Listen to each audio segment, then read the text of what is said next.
نظام اور عالمی فائنانشل اسٹیبلشمنٹ کے خلاف اٹھ کے انہوں نے کھڑے ہوئے ہیں. میں مثال دیتا ہوں آپ کو, اس کے خلاف کو ہوا تھا نا, کس کے خلاف؟ یہ 2000 کی بات ہے. وینزویلا کا جو تھا, کیا تھا اس لیڈر کا نام, ہیوگو شیوز, اس کا تختہ الٹا گیا تو اس کی جگہ پر جو امریکن سٹوج تھا, جو حلف اٹھا رہا تھا جو ان کے صدارتی محل میں, تو اس کے کان, وہ محل میں ابھی حلف اٹھا رہا ہے, تو اس کے کان میں کسی بندے نے ایک بات کہی جو ٹی وی پہ پکڑی گئی. وہ اس کے کان میں بتا رہا تھا کہ میرا فلورس محل جو ہے اس کو 10 لاکھ لوگوں نے گھیر رکھا ہے. 3 کروڑ کی آبادی کا ملک ہے ٹوٹل وینزویلا. جناب موصوف وہ جو تھے وہاں کے ایک بڑے سرمایہ دار تھے, انہوں نے دڑکی لگائی اور محل کی چھت سے وہ ہیلی کاپٹر پر بھاگے اور بھاگ کے نکل گئے, اور تقریباً 1 دن اور 24 گھنٹے میں جو ہیگو شیوز ہے وہ واپس آ گیا, اور آج بھی اس کا جانشین وہاں پہ حکومت کر رہا ہے تمام. مگر کیسے؟ اس نے وہاں لوگوں کو 25 لاکھ گھر بنا کے دیے, وہاں اس نے علاج فری کیا, اس نے ان لوگوں کی جو ہے وہ ویلفیئر کے لیے وہ اقدامات کیے کہ پوری امریکہ اور پوری انٹرنیشنل اسٹیبلشمنٹ آج تک جو اس کا وہ آج بھی جو لیڈر ہے, جو ایک بس ڈرائیور تھا یہاں صدر, اس کا نام ابھی مجھے یاد آ جاتا ہے بھلا صاحب, جو آج کل صدر ہے, وہ وہیں پہ بیٹھا ہوا ہے, اور لوگوں کے لیے کچھ کرو, انقلاب کرو, جا کے ادھر ہاتھ باندھ کے کبھی مڈل ایسٹ چلے جاتے ہو, ترلے کر کے جو ہے وہ پیسے اور رول اوور لیتے ہو, آئی ایم ایف کی غلامی کرتے ہو. ہمیں انقلاب کی غلامی سر وہ قومیں ہیں, ہم کیا ہیں؟ ہم تو یہ ہے کہ ہم اس چیز پہ اپنے آپ کو لڑیاں ڈال رہے ہیں کہ وہاں سے جواب آ گیا ہے ہمارے 5 سال پکے ہیں. ادھر آپ دیکھیں کہ 5 سال کیسے پکے ہیں, 100 برس کا پل کی خبر نہیں. کیا قائد صاحب ہم نے اس حکومت نے عوام کو ریلیف دیا ہے؟ عوام کو ریلیف آج تک نہیں ملا. چینی جو ہے بجلی بنانے والے کو ریلیف مل رہا ہے میاں صاحب, بجلی بناتے ہیں ان کو ریلیف مل رہا ہے, چینی بنانے والے کو ریلیف مل رہا ہے. چینی جو ہے وہ اس پر فیصلہ ہوا, لیکن آج جو ہے وہ چینی 180 کی مل رہی ہے. گنڈا پور صاحب کیا کہہ رہے ہیں؟ سارے کے سارے جو ہیں للے تللوں میں لگے ہوئے ہیں. قائد صاحب گنڈا پور صاحب جو ہیں وہ فرما رہے ہیں کہ ہم آپریشن نہیں ہونے دیں گے. گنڈا پور صاحب فرما رہے ہیں کہ وہاں پر جو بلکہ مہاجرین ہیں ان کو پاکستانی شہریت دو, بلکہ بھائی وہاں سے وہ گلے کاٹ رہے ہیں پاکستانیوں کے, وہاں سے دہشت گردی آ رہی ہے. یہاں پر جو ہے حکمران جو وفاق میں بیٹھے ہیں انہوں نے 54 کی ایک کابینہ بنا لی ہے. قائد صاحب آج اجلاس ہوا, مختصر ترین اجلاس قومی اسمبلی کا, 2.5 کروڑ روپیہ اس پر جو ہے وہ خرچ آیا, لیکن صرف 1.5 منٹ کا اجلاس تھا. یہاں تک للے تللے ہیں حکومتوں کے, اور صرف 1.5 منٹ کے اجلاس کے لیے 2.5 کروڑ روپے خرچ کر دیا گیا, اور اس میں جو ایک بھی وزیر وہاں نہیں تھا جو سوالات کے جواب دینے تھے, وہاں کوئی جواب دینے کو تیار نہیں تھا, اور ڈپٹی سپیکر نے اجلاس ملتوی کر دیا. تو یہ کہاں سے جو ہم قوم بنیں گے, کہاں وہ اس سطح پر پہنچیں گے؟ میاں صاحب میں آپ کے پاس کوئی خبر ہے کسی حوالے سے کہ کوئی انتہائی اقدامات؟ ایک تو کل آپ نے خبر دی تھی کہ یہ ہوگا وہ ہوگا, یہ جو سلسلے ہیں, مگر دوسرا کوئی کیا کسی فرد کے حوالے سے بھی کوئی خبر ہے اندر کی آپ کی, جو آپ ذرا مطلب دیکھ بھال کے دے دیجیے گا ہمیں حضور. جی میاں صاحب. دیکھیں قائد صاحب کاروائیاں تو چل رہی ہیں, اور کاروائیاں جو ہیں وہ بڑی تیزی سے چل رہی ہیں, اور اس حوالے سے جو انٹیلیجنس بیسڈ کاروائیاں ہیں وہ ہو رہی ہیں دونوں طرف سے, ایک KPK میں بھی اور بلوچستان میں بھی. اور اس حوالے سے آرمی چیف جو ہیں انہوں نے واضح طور پر واضح کر دیا ہے کہ کسی کو بھی معافی نہیں ملے گی. کوئی بھی دہشت گردی میں انوالو ہو, جو ڈیجیٹل دہشت گردی ہے یا دہشت گردی جو ہو رہی ہے بلوچستان میں یا KPK میں, وہ دہشت گردی ہے یا معاشی دہشت گردی ہے, کسی کو بھی معافی نہیں ملے گی. اور اس حوالے سے بہت زیادہ جو ہے وہ کام شروع کر دیا گیا ہے, اور انٹیلیجنس بیس کاروائیاں جو ہیں وہ شروع کر دی گئی ہیں, اور گھیر لیا گیا ہے جو دہشت گرد ہیں ان کو, اور ان کو گھیر کر جو ہے وہ پہاڑوں کی جانب جو ہے وہ دھکیلا گیا ہے. وہاں سے جو پاک افغان اور پاک ایران بارڈر پر جتنے بھی کیمپس ہیں ان کو جو ہے وہ اڑانے کا بھی اندیا دے دیا گیا ہے, اور اس حوالے سے کارروائیاں جاری ہیں. لیکن کیسا ملک کے اندر جو ہے وہ ایک سیاسی جو اتفاق رائے ہے. لیکن میاں صاحب ایک بات جو چیف آف آرمی سٹاف نے کی, جو پارلیمنٹ میں ان کی گفتگو تھی ہماری یعنی پارلیمان سے, اس میں تو جو انہوں نے دیکھے, انہوں نے پوری طرح اس حکومت کی نااہلی پر ایک باقاعدہ چارج شیٹ کی, اور کوائٹ جسٹیفیبلی کی, کہ انہوں نے کہا کہ جو آپ کے گیپس ہیں اس میں ہمیں خون دینا پڑ رہا ہے. میرا مطلب دیکھیں نا اس ساری پاکستان دیکھیں. لیکن قائد صاحب وہاں پر ایک اور بات بھی ہوئی تھی جو ابھی تک منظر عام پر نہیں آئی, وہ آئی تھی خود احتسابی کی. انہوں نے کہا, یہ بھی کہا تھا کہ ہم نے اپنا احتساب کر لیا ہے, اور آپ نے ایک جنرل جو ہے اس کو ہم نے گرفتار کیا ہے, باقاعدہ اس پر جو ہے وہ کیس چل رہا ہے, اور اس کو سزا بھی ہو جائے گی. اور جو ہے وہ کسی کو بھی اس حوالے سے معافی نہیں ملے گی. اور جو خبریں آ رہی ہیں وہ یہ آ رہی ہیں کہ جنرل فیض کے حوالے سے بہت جلد جو ہے وہ فیصلہ سامنے آنے کو ہے, اور اس حوالے سے جو وہاں پر ان کے جو بیانات ہیں وہاں سے ثابت ہو چکا ہے کہ وہ تمام تر وہ انوالومنٹ میں اور منصوبہ بندی میں شامل تھے جس نے ملک میں عدم استحکام پیدا کیا ہے, اور 9 مئی کے واقعات میں بھی وہ ملوث تھے اور اس کی منصوبہ بندی میں بھی ان کے ہاتھ تھا, اور مختلف جو ملک کے اندر احتجاج ہوئے اور مختلف قسم کی جو کارروائیاں ہوئی تھیں پارٹیوں کی جانب سے, اس میں بھی وہ منصوبہ بندی میں انوالو تھے, اور ہو سکتا ہے کہ یہ انوالومنٹ جو ہے وہ بانی پی ٹی آئی کی جانب سے بھی نکلے اور ان کو بھی جو ہے شامل تفتیش کر لیا جائے. بانی پی ٹی آئی تو دیکھیں نا, وہ حکومت نے ایک فیصلہ کر رکھا ہے, جو انہوں نے کیسز کیے ہیں اس میں جو جتنی ان میں تھی ہم نے دیکھ لیا کس قسم کے کیسز کیے گئے, کس انداز سے سزائیں, وہ اپنی جگہ پہ ہیں, کوئی پریپریشن نہیں تھی ان کی, بس یہ تھا کہ بس انہیں اندر ہی رکھنا ہے. یہ تو میاں صاحب یہ تو تاریخ اس پہ اپنا ورڈکٹ دے گی. لیکن یہ کہ جو عید کے بعد گرینڈ الائنس اور وکلاء دونوں جو ہیں 26 جو ترمیم ہے اس کے حوالے سے آ رہے ہیں. دوسری طرف اگر ہم شاہد خاقان عباسی صاحب کو دیکھیں تو میں وہ لفظ نہیں دہراؤں گا جو انہوں نے چیف جسٹس صاحب کے بارے میں کہے اور جو بانی پی ٹی آئی نے ان کے بارے میں کہے, تو یہ ایک موومنٹ اور جو ایک لوگ سمجھتے ہیں کہ سول لبرٹیز یہاں پہ بری طریقے سے ہیمپر ہو رہی ہیں یا کرش ہو رہی ہیں, تو کیا لگتا ہے کہ کتنی ایفیکٹو یہ تحریک بن سکتی ہے پوسٹ عید, جس طرح کہا جا رہا ہے, اور مولانا فضل الرحمان بھی بار بار کہہ رہے ہیں اور بڑی سخت زبان استعمال کر رہے ہیں, اور وہ جو تصویر کشی بلوچستان اور ان دیگر علاقوں کی کر رہے ہیں خاکم بدہن, اللہ کرے کہ وہ غلط ہی کہہ رہے ہوں, تو لیکن یہ کہ ہمیں فکر بھی تو ہے, اپنے جوانوں کی بھی فکر ہے, اور اس سے پہلے بھی جو ہمیں شہادتیں ہوتی رہی ہیں, تو کیا پوسٹ عید پھر حکومت کے لیے کوئی چیلنج بنتا نظر آتا ہے؟ وکلاء جمع پی ٹی آئی جمع مولانا فضل الرحمان یہ اگر آتے ہیں باہر تو قائد صاحب مجھے کچھ سیاسی اتحاد اتنا بڑا نظر نہیں آ رہا, کیونکہ جو پی ٹی آئی کی صورتحال ہے وہ تو یہ ہے کہ 50 سے زائد ایم این ایز جو ہیں وہ کسی نہ کسی حوالے سے لنکڈ ہیں حکومت کے ساتھ, اور ان کی بات چیت جو ہے وہ ہر وقت چل رہی ہوتی ہے, اور حکومت کے ساتھ بھی اور دیگر اداروں کے ساتھ بھی ان کا تعلق ہے اور بات چیت ان کے ساتھ چل رہی ہے.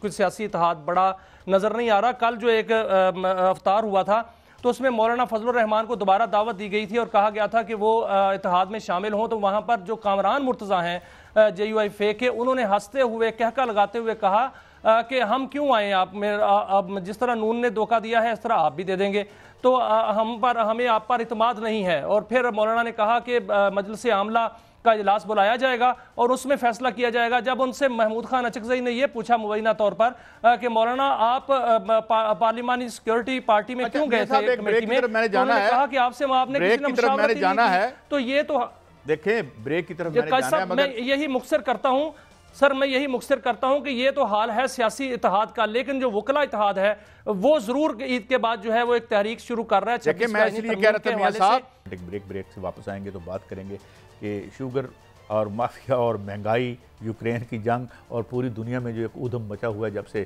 مسٹر ٹرمپ آئے ہیں, یہ کس طرف معاملات کو لے کے جا رہے ہیں اور دنیا پوری طریقے سے ڈی اسٹیبلائز ہو رہی ہے, اس کے کیا نتیجے نکل سکتے ہیں بریک کے بعد.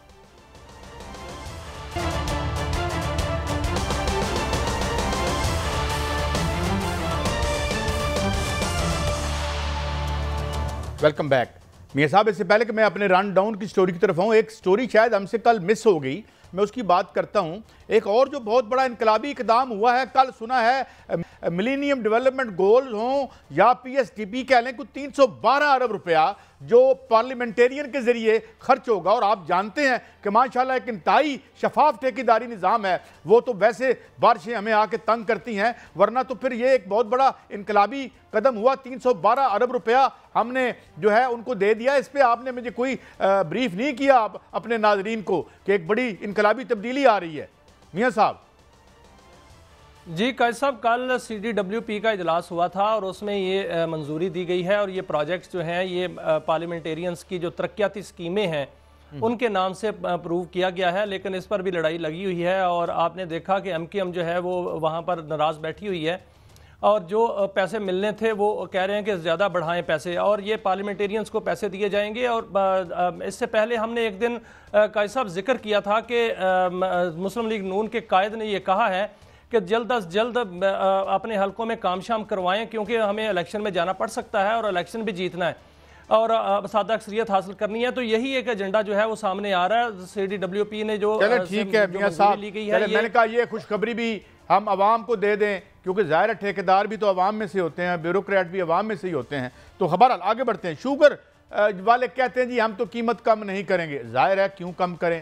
IPPs ہوں، شوگر والے ہوں، آپ کے لینڈ والے ہوں، مجھے یاد آ گیا آج کل تو ملک ریاض صاحب بیچارے ہیں نا، معتوب ہیں، مگر ڈان نے ایک خبر چھاپی تھی اور اوپر سے سیٹلائٹ سے تصویر لی تھی، یہ غالباً ملیر کا علاقہ تھا یا کچھ اور علاقہ تھا، جس میں کتنی زمین تھی، کتنی لے لی گئی تھی، کسی نے نہیں پوچھا۔ آج کل وہ کچھ تھوڑی ہماری بات نہیں مانتے تو اب چیزیں نکل کے آ رہی ہیں، تو ان کو کون ہاتھ لگا سکتا ہے؟ بدنصیبی ہو کسی ایک انڈیویجول کی تو میں کہہ نہیں سکتا جس طرح ملک ریاض صاحب ہیں، ورنہ دے کنٹرول اینڈ اون ایوری تھنگ وطن عزیز میں میاں صاحب، تو شوگر والوں کو کون ہاتھ لگا سکے گا؟ میں سمجھتا ہوں یہ بڑے نیک اور پرہیزگار لوگ ہیں میاں صاحب۔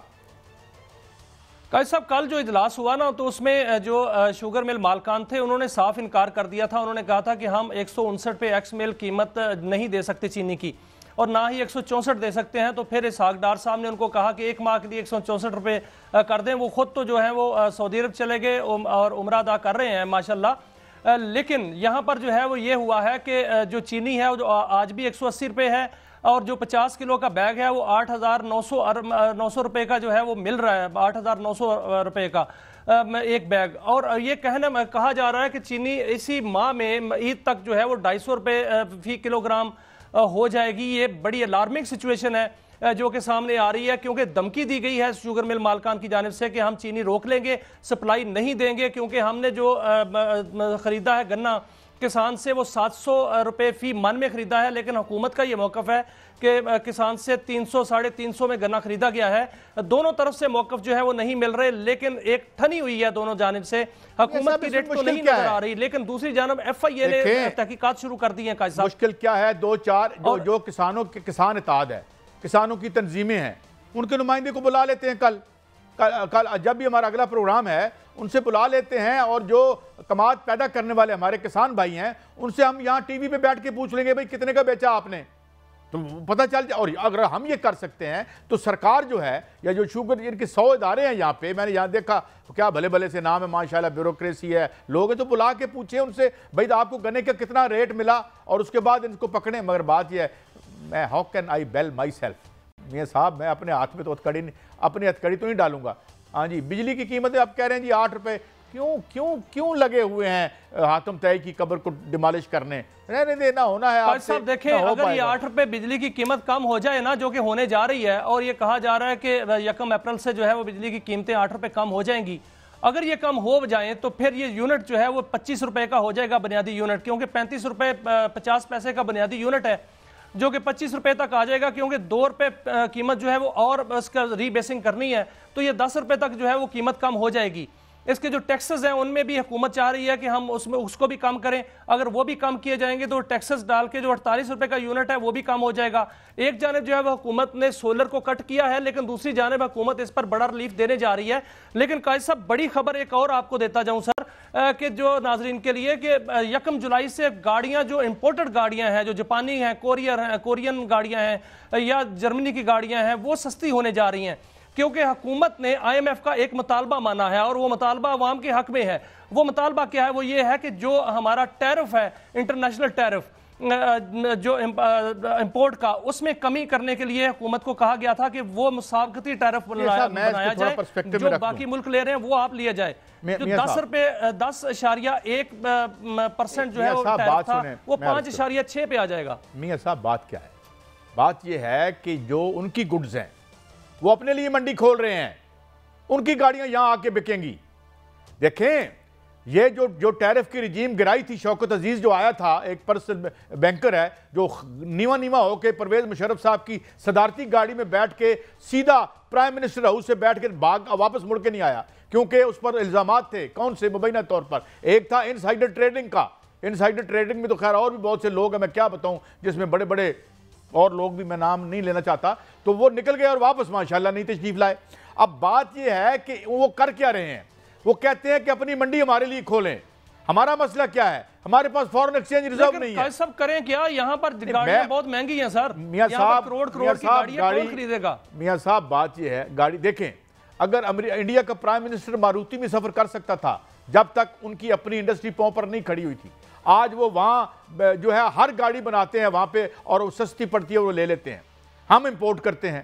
ہم اپنی یعنی انٹرنل انڈسٹری کو تو ہم نے بیڑا غرق کر دیا. مجھے تو سمجھ نہیں آتی جو 4 سرمایہ دار اس ملک میں ابھی انڈسٹری چلا کے بیٹھے. بات کر رہے ہیں انڈیا میں تو 13 لاکھ کی عام گاڑی جو ہے مل جاتی ہے، اور وہاں پر نئی گاڑی جو بہترین فارچونر گاڑی ہے وہ 40 لاکھ کی مل جاتی ہے، یہاں پر نہیں ملتی سر. میاں صاحب 80% لوگوں کا مسئلہ یہاں کی گاڑیاں نہیں ہیں.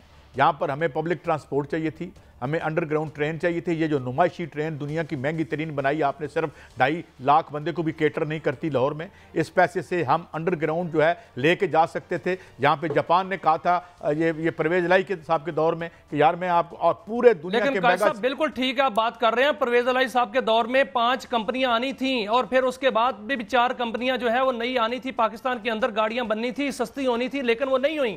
نہیں، پالیسی میں انڈر گراؤنڈ میٹرو کی بات کر رہا ہوں. میاں صاحب وہ فیکا یا کون سی تھے، مجھے ادارہ بھی یاد آ جائے گا، انہوں نے کہا تھا دیکھیں آج کے ماڈرن سٹیز زمین کے نیچے سفر کرتے ہیں. یہ اوپر جو آپ کو آسمان پہ غلاظت نظر آ رہی ہے، جس میں سمجھتا ہوں بہت بڑا کنٹریبیوشن یہ کول پروجیکٹ کا بھی ہے. میں سلام پیش کرتا ہوں احسن اقبال صاحب کو اور جو لوگ یہاں اس کو لے کے آئے تھے. اس کے بعد یہاں جو پولیوشن کا معاملہ ہے، یہاں جو ٹریفک کا معاملہ ہے، یہاں جو ٹریفک چوک ہو جاتی ہے، پبلک ٹرانسپورٹ ہمیں چاہیے تھی. یہ نمائشی گاڑیاں نہیں چاہیے تھی کہ ایک پونے گھنٹے بعد ایک سرخ سی بس گزر جاتی ہے خالی، اور جس کی بجلی کے پیسے. لیکن قائد صاحب اس حوالے سے بھی ایک بڑی خبر ہے. بڑی خبر جو ہے وہ میں دیتا جاؤں. قائد صاحب آج دورہ ہوا ہے وزیر اعظم کا، جو ابھی بھی دورے پر ہیں سعودی عرب کے، اور وہاں پر سپہ سالار بھی دورے پر ہیں. جنرل سید عاصم منیر جو ہیں وہ بھی، ان کی ملاقات ہوئی ہے محمد بن سلمان ولی عہد سے، اور وہاں پر بڑے بڑے فیصلے ہوئے ہیں. کیونکہ سعودی عرب جو ہے وہ پاکستان میں انویسٹمنٹ کرنا چاہتا ہے، بڑے پیمانے پر سرمایہ کاری کرنا چاہتا ہے. جو سعودی عرب کی جانب سے سرمایہ کاری کا وعدہ کیا گیا ہے اور جو کہا گیا ہے وہ توانائی کے شعبے میں، دفاع کے شعبے میں، اور آئی ٹی کے شعبے میں، اور مائننگ کے شعبے میں، منرلز کے شعبے میں، آئل کے شعبے میں، اور ریکلڈیک میں جو ہے وہ سرمایہ کاری کرنے کی بڑی ہیوج سرمایہ کاری کا جو ہے وہ وعدہ کیا گیا ہے. اور کہا گیا ہے کہ ہم سرمایہ کاری کرنا چاہتے ہیں، دہشت گردی کے ناسور کو جلد از جلد اکھاڑا جائے، ختم کیا جائے. اور اس حوالے سے سعودی عرب جو ہے وہ بالکل پاکستان کے ساتھ ہے. انہوں نے اپنی حمایت کا بھی اعلان کیا ہے، اور انہوں نے کہا ہے کہ دہشت گردی کو جلد از جلد جو ہے وہ وہاں سے ختم کیا جائے. بلوچستان ہو، افغانستان ہو، جہاں بھی ہو دہشت گردی ختم ہو، پاکستان کے اندر سرمایہ کاری آئے، اور بڑے بڑے پروجیکٹس جو ہے وہ لگنے جا رہے ہیں. صاحب بات یہ ہے سرمایہ کاری آپ کر لیں. جن ملکوں نے جو ہے دیکھیں بنیادی طور پر سرمایہ کاری ایک حد تک، اور یا ایک انداز سرمایہ کاری جو انڈیا میں ہوئی اس میں اور ہمارے فرق کیا تھا. انڈیا میں سرمایہ کاری کیسی ہوئی؟ جب انہوں نے اپنی منڈی کھولی تو انہوں نے شرط رکھی کہ آپ ٹیکنالوجی ٹرانسفر کریں گے. آج تک جو سرمایہ کاری یہاں لارج سکیل مینوفیکچرنگ، شرم آنی چاہیے ہمیں، جو گاڑیاں سمبل ہوتی ہیں یہاں پہ دیسی ہیں، اس میں کوئی ٹیکنالوجی، اور پرزے سارے باہر سے آتے ہیں. یہاں پر کوئی ٹیکنالوجی ٹرانسفر کا معاہدہ نہیں ہوا. انتہائی جو ہے یہ شیڈی ڈیلز کی گئی، جس کے نتیجے میں آج یہ ہے کہ ہم قرض لے کے قرض ادا کر رہے ہیں. ہم رول اوور لیتے ہیں اگلا. اچھا اور میں آپ کو بات سناؤں میاں صاحب، شرم سے ڈوب کے مر جانا چاہیے. ہم بغلے بجا رہے ہوتے ہیں آئی ایم ایف سے 1.5 بلین اور مل گیا، اور آپ جانتے ہیں کہ آئی ایم ایف اور ورلڈ بینک کن کن معیشتوں کو برباد کر کے یہاں تک پہنچے ہیں. آپ کوئی ایک ملک ایسا دنیا کا نہیں ہے جو آئی ایم ایف اور ورلڈ بینک کے پروگرام کے تحت ایک انڈسٹریل جائنٹ لیکن قائد صاحب شاید آئی ایم ایف سے ہماری جان چھوٹ جائے قائد صاحب، کیونکہ آئی ایم ایف کا پروگرام تو 37 ماہ کا ہے، لیکن جو سعودی عرب کی جانب سے سرمایہ کاری آ رہی ہے وہ بہت بڑی سرمایہ کاری ہے. $10 ارب کی تو ایک آئل ریفائنری لگنی ہے سٹی میں، اور اس کے علاوہ $1 ارب جو ہے وہ ریکارڈک میں سرمایہ کاری ہونی ہے. زراعت میں سرمایہ کاری ہو رہی ہے، کم از کم $20 سے $30 ارب کی سرمایہ کاری پاکستان میں آنی ہے. تو امداد سے تو ہم نکل جائیں گے نا، تو ہم تجارت میں آ جائیں گے. سر موڈ آف انویسٹمنٹ ہوتا ہے. آپ نے کیسی ڈیلز کی ہیں، جس طرح آپ نے ریکوڈک کی ڈیل کی، بعد میں اسے بھونڈے طریقے سے آپ نے انڈو کرنے کی کوشش کی، پھر آپ کو انٹرنیشنل کورٹس میں جا کے جو ہے کیس لڑنا پڑا. بات یہ ہے کہ آپ اپنے ملک کے مفاد میں معاہدے کرنے کی بجائے جب اب آپ مجھے بتائیں یہ آئی پی پیز کے معاہدے سرمایہ کاری آئی تھی نا، سرمایہ کاری کی تھی نا جب ہیزل اولیری آئی تھی جو سیکٹری انرجی سیکٹری تھی، اس نے آ کے یہاں اعلان کیا تھا دی ڈیلز آف دی سینچری. یہ جو آئی پی پیز کے 93 میں معاہدے ہوئے اور 2016 میں جو انہوں نے کیے بیڑے غرق کر دی. سیکھ لیا گیا ہے کیونکہ ایس آئی ایف سی جو ہے وہ اسی لیے بنائی گئی ہے کہ ان سبق سیکھا گیا ہے تاکہ جو سرمایہ کاری آئے وہ اگر ہم نے اور اس ملک کے عوام نے جو سبق سیکھا ہے کرپشن کے ہو. میاں صاحب جو ہم نے اس عوام نے جو سبق سیکھا ہے بڑی اچھی بات ہے، مگر بات یہ ہے کہ میں یہ سمجھتا ہوں کوئی اور لوگ ہوں گے، کوئی اور جنم ہوگا جب یہاں پہ یہ روایت پیدا ہو کہ ہمارے اس ملک کے 24 کروڑ لوگوں کے مفاد میں ہم معاہدے کر پائیں۔ آج تک تو نہیں ہوا، امید ہے کل پرسوں ہو جائیں گے جیسے میاں صاحب کہہ رہے ہیں۔ ایک بریک کے بعد حاضر ہوتے ہیں، یوکرین کی بات کرتے ہیں۔ ایک نئی جنگ، کیا یورپ کو نئی جنگ میں جا رہا ہے؟ کیونکہ پیوٹن تو برداشت نہیں کرے گا امریکی اڈے یوکرین میں، اور یہ جنگ مزید کیا یورپ تک پھیلے گی؟ ایک بریک کے بعد۔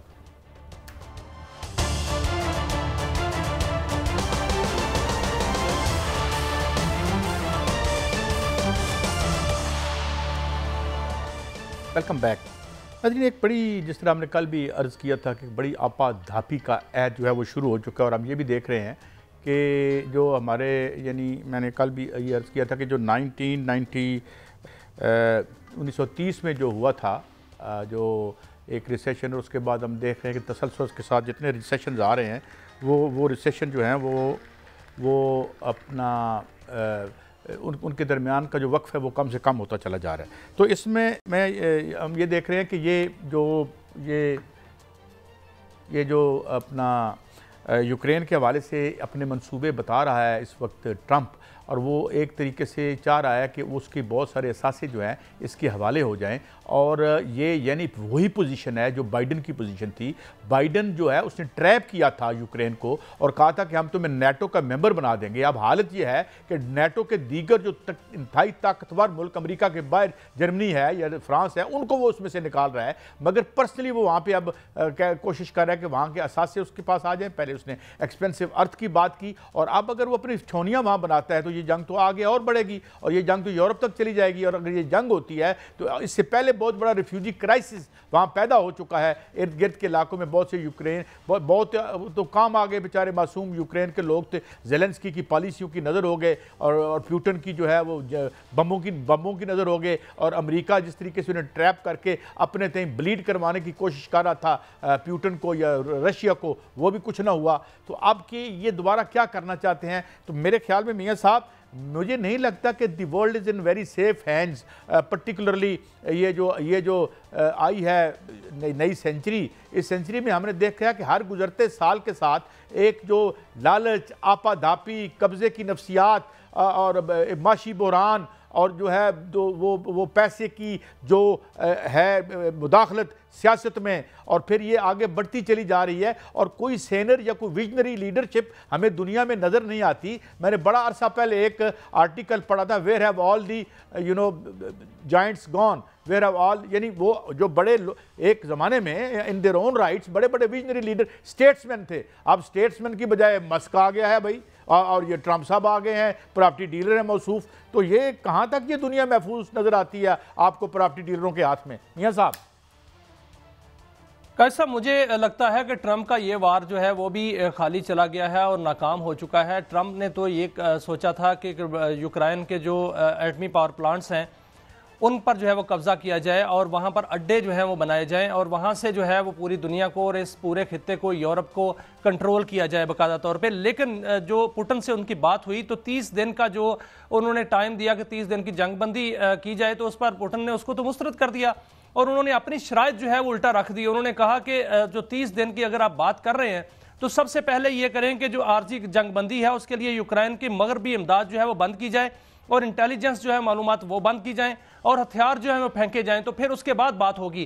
دوسرا، انہوں نے انکار کر دیا ہے کہ امریکہ جو ہے وہ یہاں پر آ کر کسی بھی ایٹمی پاور پلانٹس کو جو ہے وہ نہیں چلائے گا، نہ بیٹھے گا، نہ امریکہ کی موجودگی جو ہے وہ یوکرین میں ہوگی، بلکہ جو زیلنسکی ہیں انہوں نے بھی یورپ سے رجوع کر لیا ہے، وہ بھی یورپ چلے گئے ہیں، اور انہوں نے بھی وہاں پر جو ہے امداد کے لیے ہاتھ پھیلا دیے ہیں، اور یورپ کے اندر ایک اجلاس جو ہے وہ شروع ہو گیا ہے کہ جس میں یہ باتیں ہونا شروع ہو گئی ہیں کہ یوکرین میں اگر فوج جائے گی تو یورپین جائے گی امن فوج، وہاں پر امریکہ نہیں آ سکتا۔ اس لیے روس کی جانب سے بھی اور یورپین کی جانب سے بھی جو یوکرین میں امریکہ کی موجودگی کو مسترد کیا گیا ہے۔ مجھے لگتا ہے کہ یہاں پر بھی امریکہ کو جو ہے وہ ناکامی کا منہ دیکھنا پڑے گا۔ میں ایک اور بات بتاؤں، دیکھیں ہمارے یہاں آرٹیکل 25A ہے جس پر کبھی عمل نہیں ہوا۔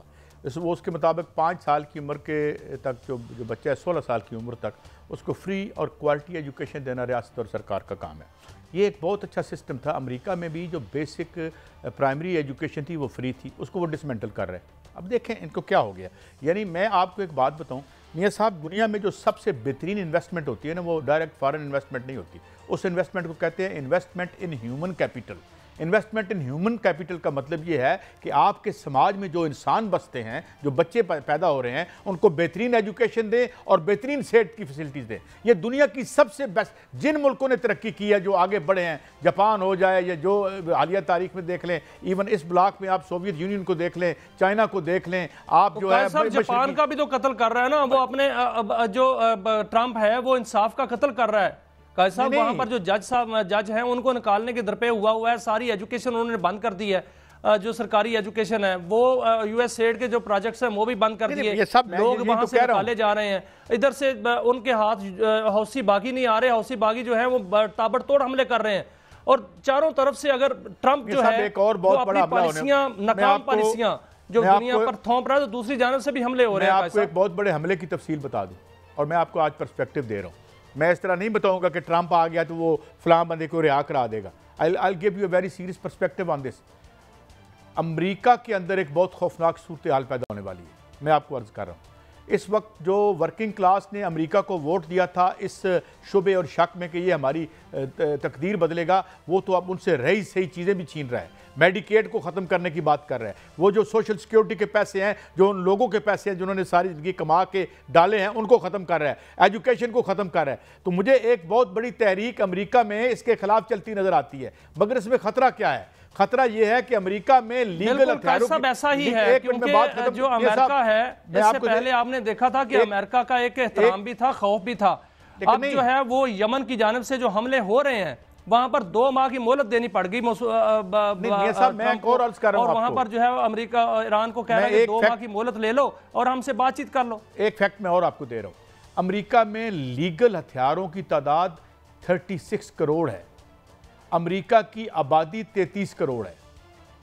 ریڈ نیک گورا جو ہے اپر مڈل کلاس کا، جس کے پاس 4 ٹکے ہیں، 2-4-5 لاکھ ڈالر جس کے پاس ہے، وہ ٹرمپ کے ساتھ ہی رہے گا۔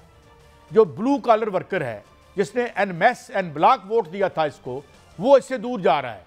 تو امریکن سماج ایک خوفناک طریقے سے ایک طرف اوپر اسٹیبلشمنٹ کی لڑائی ہے، ایک نیچے لڑائی شروع ہو رہی ہے۔ اب اس نے جو ہے وہ یہ دیکھیں 14,000 جو ایمیزون کی جو نوکریاں ختم ہو رہی ہیں، ہزاروں کی تعداد میں، تقریباً پینٹاگان میں سے یہ کوئی 5 لاکھ بندے نکال رہا ہے۔ اس کے بعد یعنی اتنی بے روزگاری میں یہ اضافہ کر رہا ہے، اور دوسری طرف انفلیشن میں اضافہ ہو رہا ہے، چیزوں کی قیمتوں میں اضافہ ہو رہا ہے۔ تو امریکن سماج کو یہ ایک بہت بڑے کرائسس کی طرف دھکیل رہا ہے، اور if he continues with these policies، یہی بات ہے کہ امریکہ میں بہت بڑی تحریکیں دیکھیں گے۔ معاشی گرداب میں پھنس چکا ہے، وہ معاشی منحوس چکر میں پھنس چکا ہے، کیونکہ چائنا نے اس کا بڑا فائدہ اٹھایا ہے، جو اس نے ٹیرف لگایا تھا، اور جس طرح وہ لوگوں کو بے روزگار کر رہا ہے، ادھر سے چائنا نے اپنی مارکیٹ کھول دی ہے، اپنے چین کے دروازے کھول دیے ہیں، انہوں نے پوری دنیا کو دعوت دے دی ہے، اور پوری دنیا کی بڑی بڑی کمپنیوں کو انہوں نے کہہ دیا ہے کہ چین کی معیشت ان کے لیے کھلی ہے، وہ یہاں پر آگے فیکٹریاں لگائیں، یہاں کمپنیاں بنائیں، یہاں پر ان کو جو ٹیرف میں جو ہے وہ چھوٹ ملے گی، یہاں پر جو کسٹم ڈیوٹیز ہے اس میں چھوٹ ملے گی،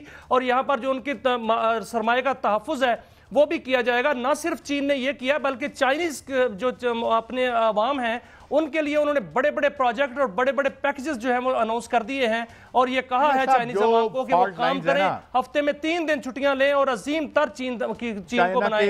انہوں نے کینیڈا کو بھی دعوت دے دی ہے، میکسیکو کو دعوت دے دی ہے، یورپی یونین کو دعوت دے دی ہے۔ Sir China is a enigma wrapped in mystery.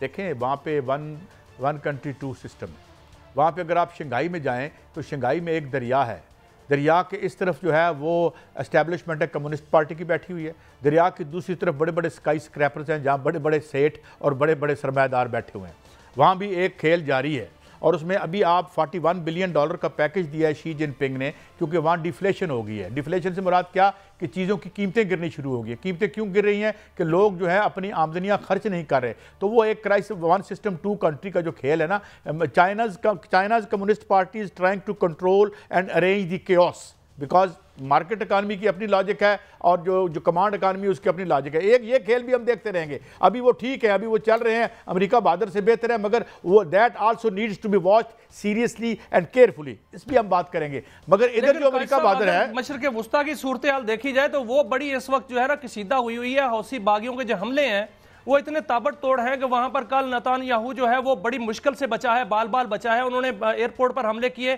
اور امریکی جو بحری بیڑا ہے اس پر بھی حملے کر رہے ہیں. انہوں نے بڑے میزائل تباہ کر دیے ہیں، بڑے طیارے تباہ کر دیے ہیں. ان کے جو حوثی ہیں وہ ان کے کنٹرول میں نہیں آ رہے. اور مشرق وسطیٰ میں مجھے لگ رہا ہے کہ وہاں پر جو اسرائیل ہے اور امریکہ ہے اور اس کا ناطقہ جو ہے وہ حوثی اور اچھا میاں صاحب ایک اور بڑی خبر آج رہ نہ جائے.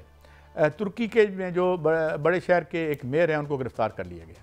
وہ ایک اگلے الیکشن میں اردوان جو ہیں، اردوان ایک کنٹروورشل شخصیت یقیناً ہے اپنے ہاں، ہم دیکھتے حالانکہ بڑے تھن میجارٹی سے وہ جیتی تھے پچھلی دفعہ، اور لیکن انہوں نے ایک جو فوجی بغاوت ہے اس کو بڑی پاپولیرٹی سے کچلا بھی تھا اپنی جگہ پہ، یہ درست ہے. لیکن ان کے جو مخالفین ہیں وہ چونکہ بکھرے ہوئے ہیں، پھیلے ہوئے ہیں، تو چنانچہ یہ ایک right wing, extreme right wing position لے کے یہ ایک عرصے سے وہاں پہ اقتدار میں ہیں. اور انہوں نے خاصا وہاں پہ ہیومن رائٹس کے بھی بڑے معاملات کی بات ہوتی رہتی ہے، مگر اب وہاں پہ کچھ ہنگامے بھی شروع ہونے میں آپ کو بتاؤں، the whole world is stepping into a very volatile period.